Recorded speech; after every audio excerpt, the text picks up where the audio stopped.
Lexus.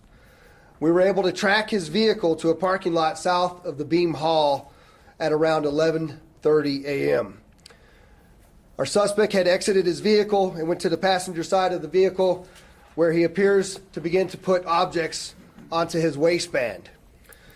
We now know that he then walked north towards the Beam Hall and at one point pauses briefly, turns around, and returns back towards the south parking lot before entering the building on the southeast corner at approximately 11:33 a.m. We now know that at 11:45 approximately, the shots were first reported to dispatch.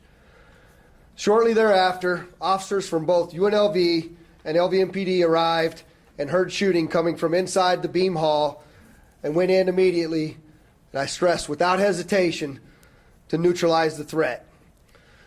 The suspect exited the building at around 11:55 and was confronted by UNLV plainclothes police officers, and a gunfight ensued. The suspect was struck multiple times and collapsed to the ground. Officers quickly formed an arrest team and took him into custody. He was deceased at the scene. We're now going to play a video of this shooting scene. Before we do this, I just want to set it up for you very quickly. You will see the suspect come down from over here. There's an officer that believes he's potentially a professor, and there's another officer off screen that you won't be able to see here. We'll talk about him in here in just a couple of minutes. Go ahead, Carlos.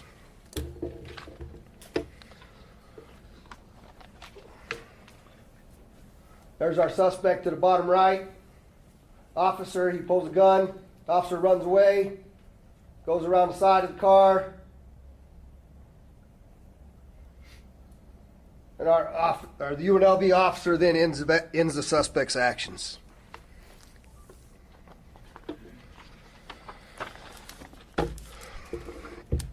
Officers then assembled action teams and began a systematic search for additional suspects and victims. Those teams went through multiple buildings and multiple floors. Many times we had to force entry into rooms where students and faculty were sheltering in place.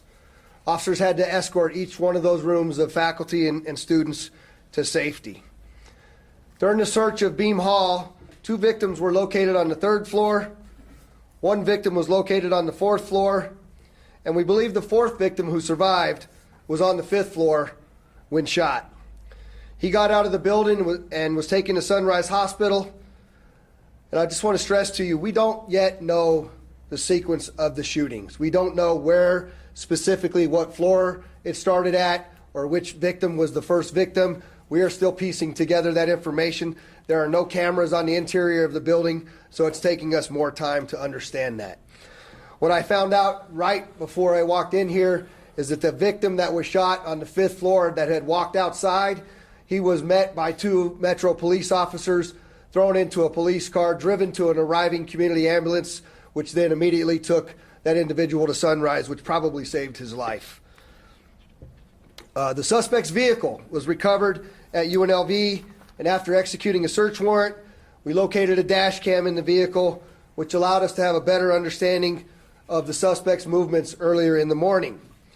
Our detectives learned prior to the shooting, the suspect had earlier visited a Henderson post office and sent 22 letters to various university personnel across the country with no return address.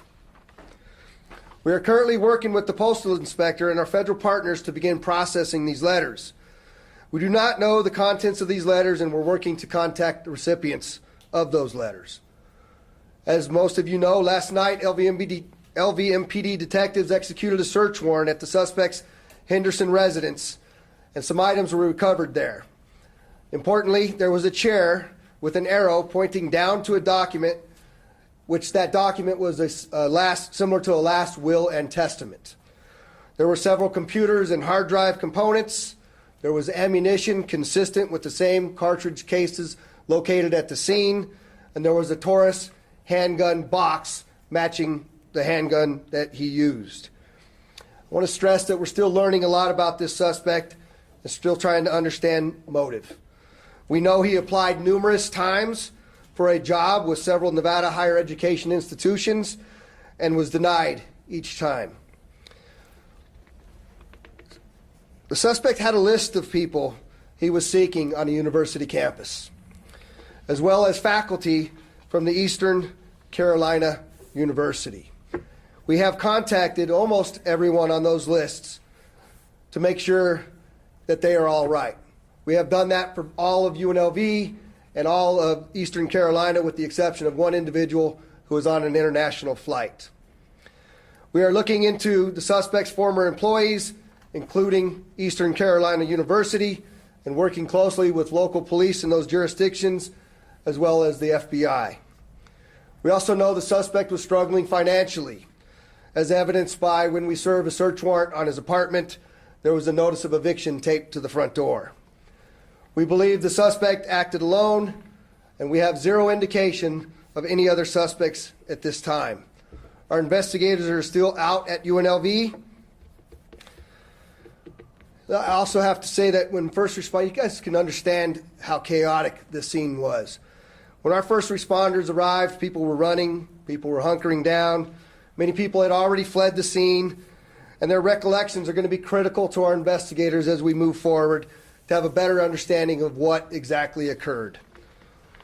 So anyone that has information or video of what occurred inside Beam Hall at the time of the shooting or witnessed the officer-involved shooting is encouraged to reach out to the LVMPD Homicide Section at 702-828-3521 or Crime Stoppers at 702-385-5555.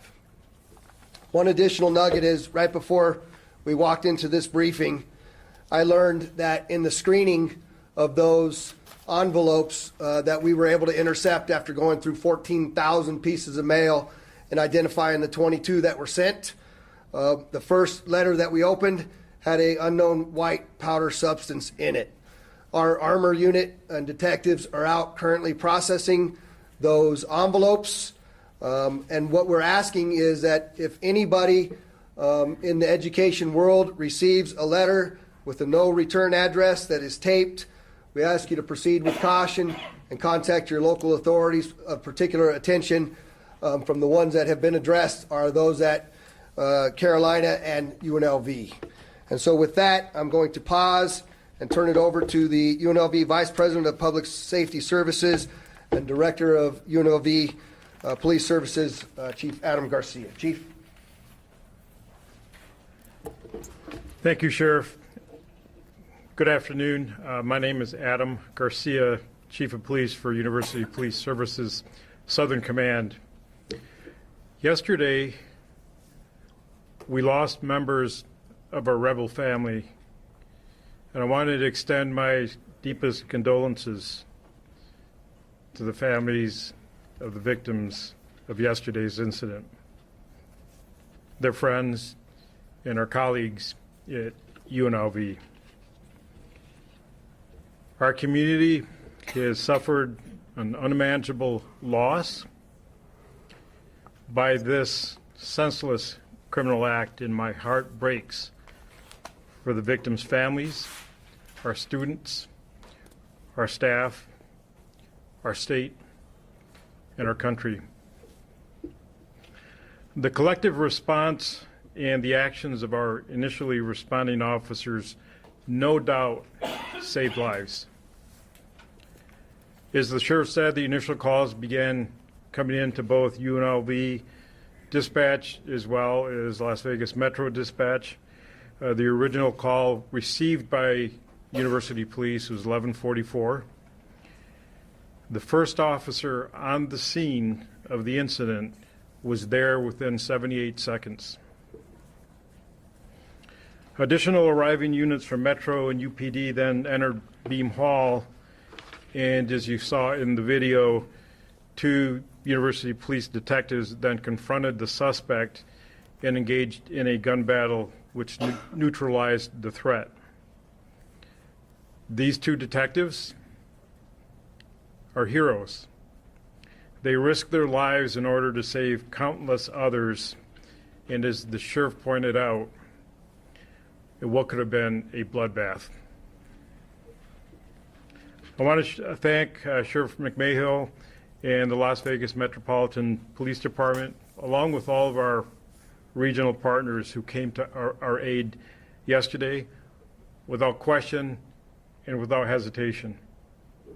Henderson PD, Clark County School District, Boulder City, North Las Vegas, Clark County Fire, and all of our emergency medical professionals, as well as our federal partners, the FBI, Marshal Service, ATF, and DEA. We as a law enforcement community stand together, not only yesterday, but today, and always in working together to create a safer future for our UNLV and Nevada System of Higher Education students and family. While we navigate this difficult period, we will unite, we will support one another, and we will honor the memory of those who we lost. And by doing so, we will create that rebel strong spirit that is UNLV. With that, I'm going to turn it over to UNLV's president, Dr. Keith Whitfield.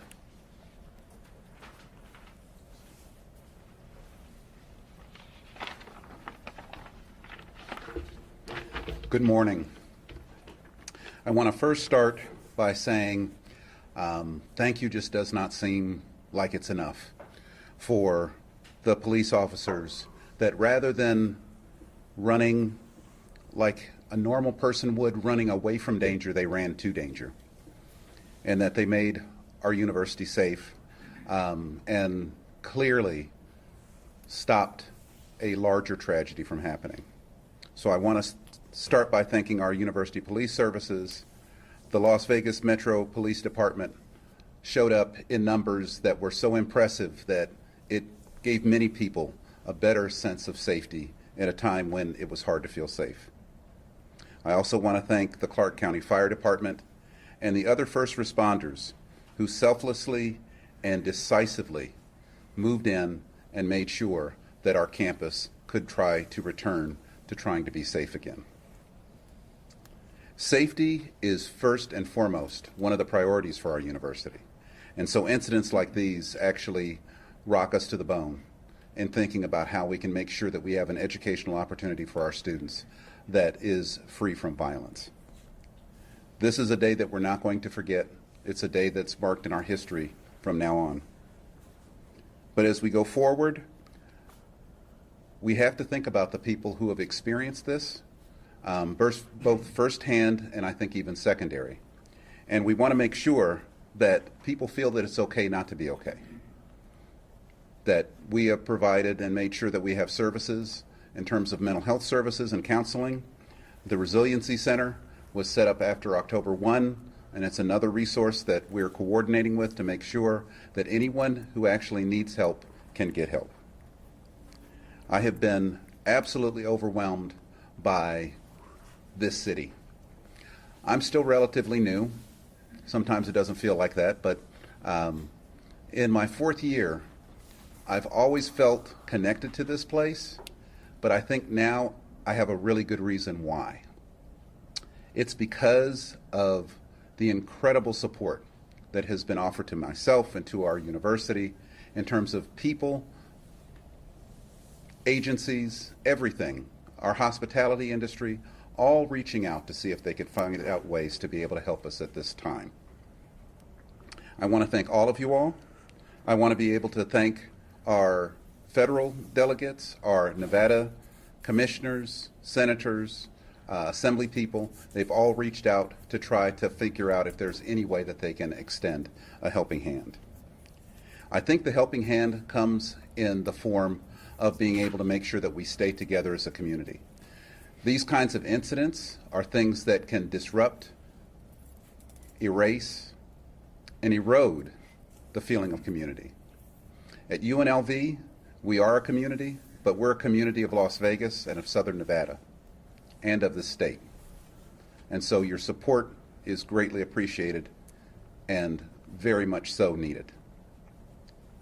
Lastly, I will say that moving on in the future, we are working on future plans for the university, thinking about how we will be conducting both final exams, which start next week, and how we can best do those to be able to accommodate people and where they may be and how they may feel. We're also thinking about commencement and other activities that the university is going to be doing. We'll be sharing that information in the coming days and trying to keep people as well informed as possible. With that, thank you very much, and Las Vegas, thank you. UNLV really thanks you. Thank you. And let me introduce, if I could, next up is Commissioner Jim Gibson. Thank you, President. Thank you. And Mr. President, you need to know that this community becomes stronger every time we're challenged. It's terrible that sometimes it takes challenges, even these kinds of challenges, but we are there for you, we're there for your students, we're there for your faculty, and for their families that many of us have been hearing from, as they all were hoping for as much information as they could get. We want to thank your police department, Chief, and your police department, Sheriff, because it is, after all, a fact that the bravery and the response, the timely response, was critical to keeping the loss of life and injury at a minimum. And our hearts go out to the victims of the tragedy and their families. The names of two of the victims have been released. I think one of the things, at least so far, from what you have heard and I have heard, students were not the targets here. And I think it's especially important to this community and to the UNLV family to make note of that fact, that our kids were not at risk, as terrible as the events are. We want to also make you aware that the Resiliency Center that was stood up after 1 October has been learning the lessons of trauma type counseling. It is referred to as trauma-informed counseling from the very day that the Resiliency Center was established. And our hope is that as we work together with UNLV and all of the rest of the community, that we'll be able to push as much of the work in helping this community cope and deal with the tragedy and its effect on them will be handled by and worked through as much as possible our Resiliency Center. Tanil Pereira and her team are remarkably talented, experienced people who have tracked the people that have been counseled by them in a way that informs us on the effects of these tragedies and helps us keep track of the people who might not otherwise appear on anybody's list or be on anyone's mind. Their number is 702-455-2433. The 2433 is also AIDE, so 455-AID, if that's easier to remember. An incident like this touches so many lives, so many hearts. There are people who want to make financial donations, and we have heard from them.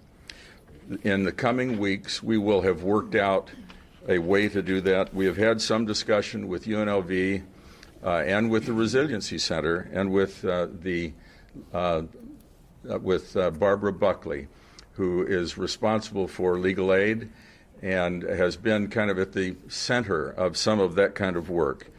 And our hope is that there will be information about that kind of action on our behalf coming out of the Resiliency Center soon.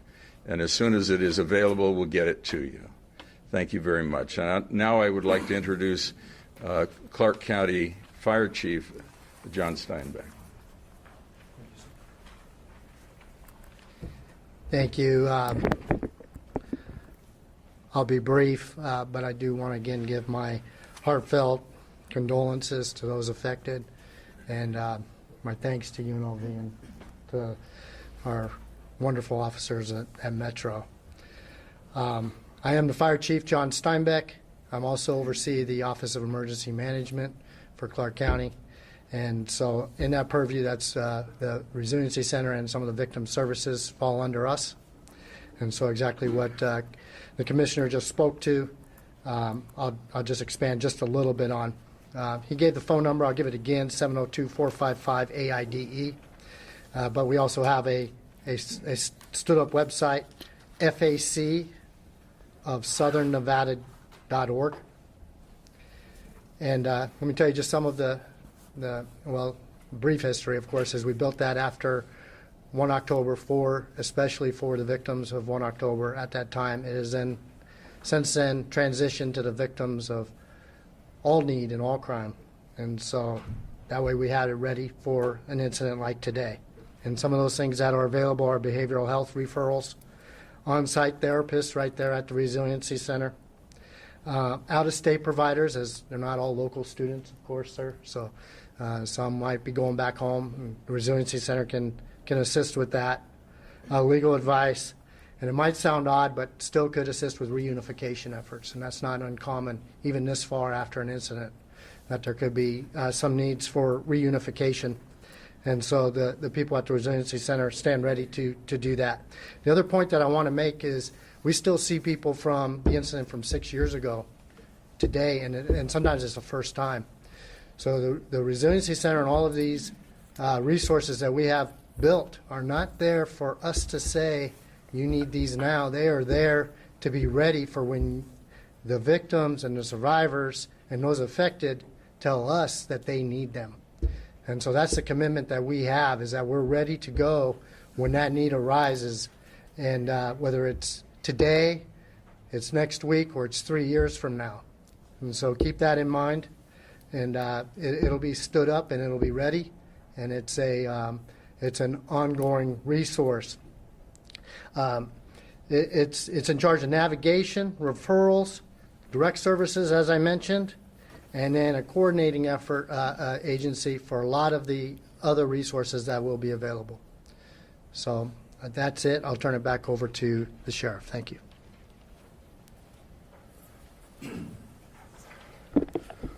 All right, I'll be happy to take some questions. If you would, please just say who you are, where you're from. So. Yeah, I'm with Giselle Lamar. I'm with NBC. Could you specify which lessons were learned during October 1st that you applied to this situation? So the question is, what lessons did we learn during 1 October that we applied to this situation?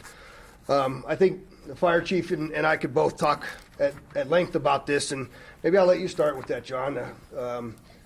You want to start with the response to that? I'm happy to, sir. I'll follow up after you. Yes.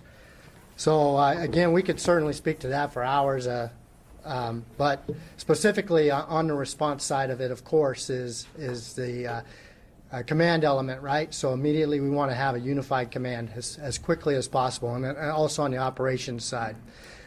We want to get our rescue task forces engaged as quickly as possible. National average is something like 45 minutes most of the time.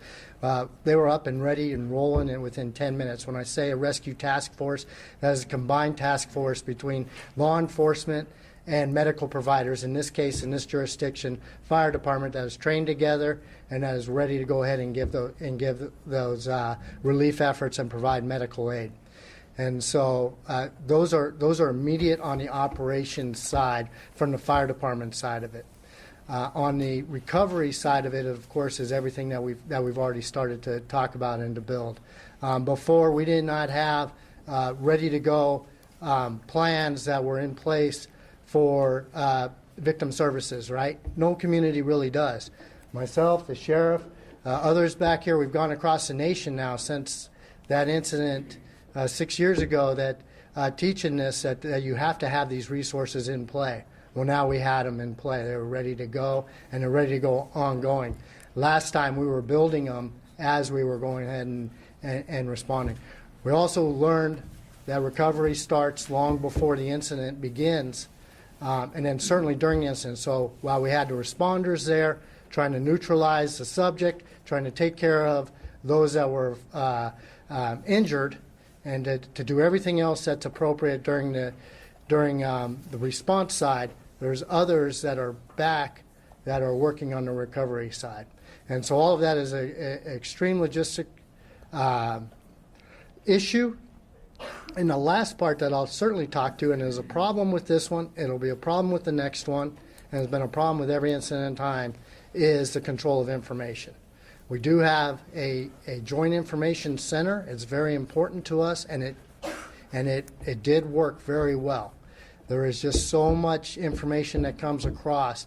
You know, even myself, as counting right there on the scene, at one point in time, I had the victim count way higher than what we ended up with. And so I'm really grateful that the initial information was wrong, grateful beyond words, but you have to know that that's coming through. Well, at the same time, we got information coming from, you know, everybody with a phone, everybody with that's there on scene, everybody that's out there that's just, you know, using conjecture as to what's happening and also posting that. But we have a joint information center that's in place with the emergency agencies represented. That's through the county as the lead agency. So not only can we control and understand the information, but that information is necessary back to us as well as we're making direct operational decisions and recovery decisions. And so that is just a brief answer to your question, ma'am. And I'll turn it back over to the sheriff. I'd just like to finish up by saying that we could really answer that question probably for hours. What I think was most amazing to me was that as the undersheriff and myself and the fire chief and Adam were there on scene and watching the operations of our individuals, there was seamless integration regardless of what kind of uniform you were wearing, what service that you belonged to. There was zero hesitation, and they just executed unbelievably well. And that didn't happen on October 1 nearly as well as it did. And I attribute a lot of that to the Reality-Based Training Center and our mandate to train together as we move forward in the future. And it's only going to get better from here. So, Dana. You said that the officers arrived and went in without hesitation. Are the officers we saw in the video, are those the officers who went in? Did they search for 10 minutes and then come back out?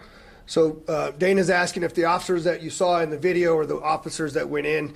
Yeah, they did go in the office. We still are not exactly sure the suspect's movements and the officer's movements, and we'll still work on that investigation to determine exactly that. But yes, we do know those detectives went in along with some Metro police officers immediately. And were any of the victims on the target list that you found? No, I said that, I believe, in the briefing, but none of the victims that were on the target list were actually, none of the individuals listed on the target list became a victim. Sorry. Vanessa Murphy, KLAS. Sheriff, were there any warning signs, any conversations with Polito's friends, family, neighbors, anything like that? So Vanessa's asking if there's any warning signs, any conversations with the suspect's friends or family or anything that we became aware of. Of course, we're scrubbing social media devices, the computers that we seized, all of those things. But prior to the incident, the answer to your question is no. Sheriff Ken Ritter, AP. First, I'd like to ask Chief Garcia a question. Will you identify the hero detectives as you describe them for us at this time? And Sheriff, I do have another question. Not at this time. That information will be forthcoming at tomorrow's press conference. And Ken, the answer to that question is we're not allowed to until 48 hours after an officer-involved shooting. It's the same protocol. Maybe I should have known. You dropped the report about threats to University of UNLV and Eastern Carolina University targets is new to us. Would you go over that again for us, please? How many names were on those lists? And has everybody been contacted? Thank you. So Ken's asking if I can give you the name or the number of names that were on the list. There were names from both UNLV faculty as well as Eastern Carolina faculty. I don't remember the number right off the top of my head. I can provide that to you subsequent. However, all of the UNLV faculty members have been notified, and all but one of the Carolina faculty members have been notified, and that individual has not been contacted because they're on an overseas flight. And I meant to ask also, have the 22, you've described 22 letters went out. Have all of those people been identified and contacted? Yes. Ken asked if we've notified and contacted all of the individuals that, of the 22 letters that we've become aware of. I believe they've all been contacted. Sir? April Garcia with KTMV. Is there an increase in security measures on UNLV campus moving forward? Are you guys planning to have more surveillance there as well? So I'll let the chief from there answer, but I would like to, the question was, is there an increase on the University of Nevada, Las Vegas campus? I just want to give kudos to UNLV. While I was there in the immediate aftermath of this event, the notification system that was continually going out and being provided to the students and faculty, I thought was just exceptional. And I haven't had a chance to tell you that myself, but just really, really well done. But if you want to answer that. Thank you. We are currently in the process of looking at the fundamental platforms that we are using to notify our campuses in the event of an emergency. We are currently looking at the number of folks who we have assigned to each campus. As of today, we have well more than a dozen Metro officers, as well as another large number contingent of university police officers who are assigned to UNLV campus. We are also leaning on our local partners, in particular the Clark County School District in Henderson and North Las Vegas, to help provide some security measures to the CSN campuses in Nevada State and DRI. Once we have gotten past this event, the intent is that we will bring a group on board who will assist us in looking at this event. What did we do right? What needs improvement? And then will be able to answer the question as to what can we do to improve safety on campus. Thank you. Of course. Hi, Janelle Calderon with the Nevada Independent. This is a question for President Whitfield. What do you think of students petitioning for UNLV to become a closed campus? So the question's for President Whitfield, and the question is, what do you think about students petitioning for UNLV to be a closed campus? Yes, thank you. UNLV is an urban research campus. And as you look across the country, there are some where they have, quote unquote, closed the campus, and others they have not.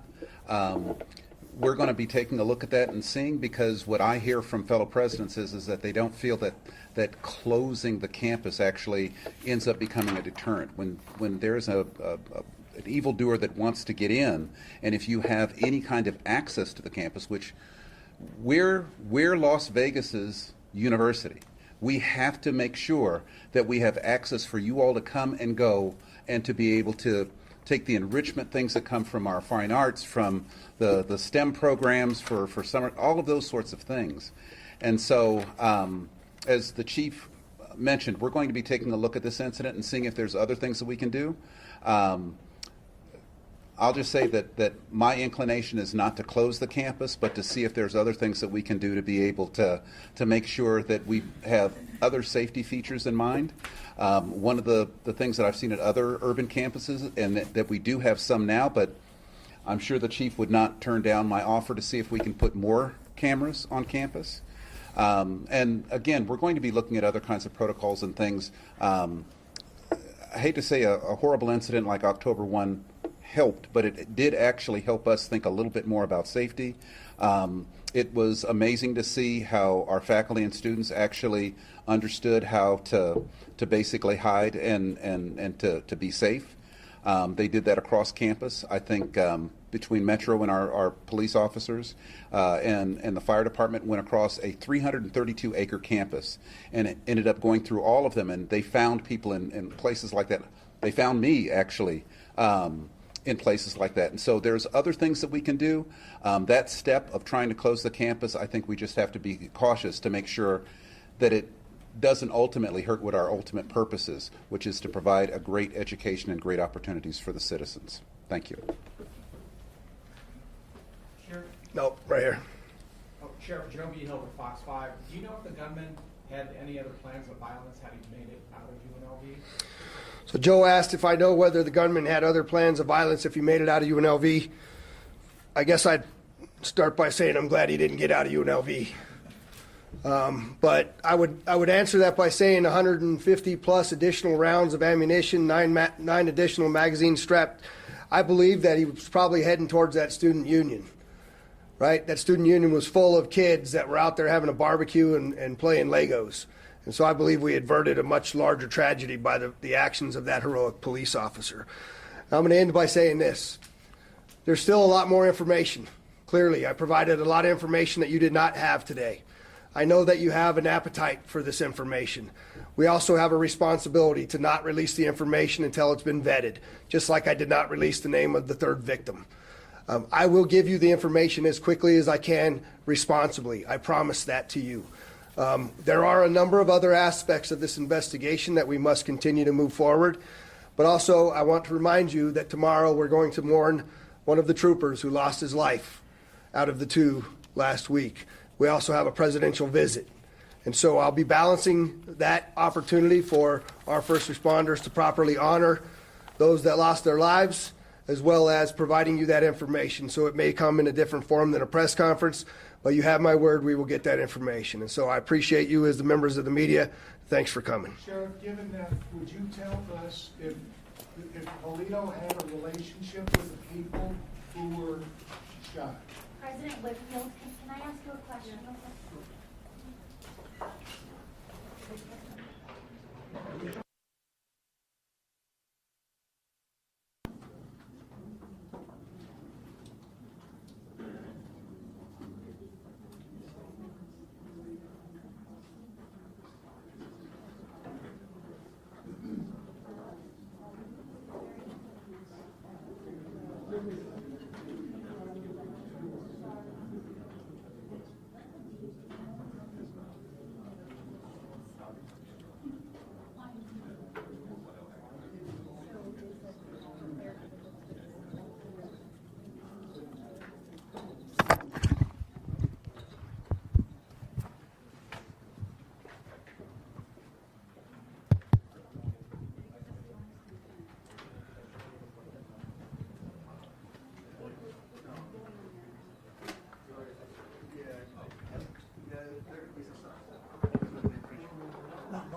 Well, let's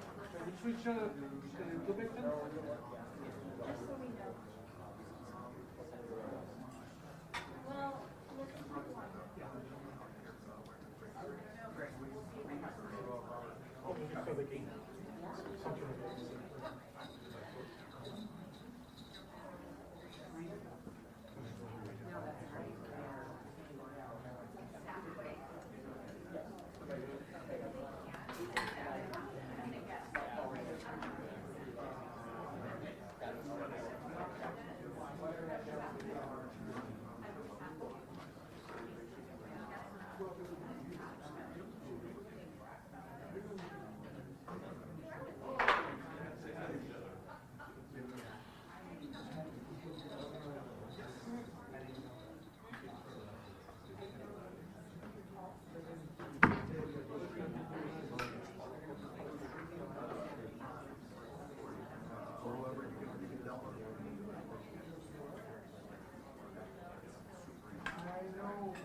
Thank you.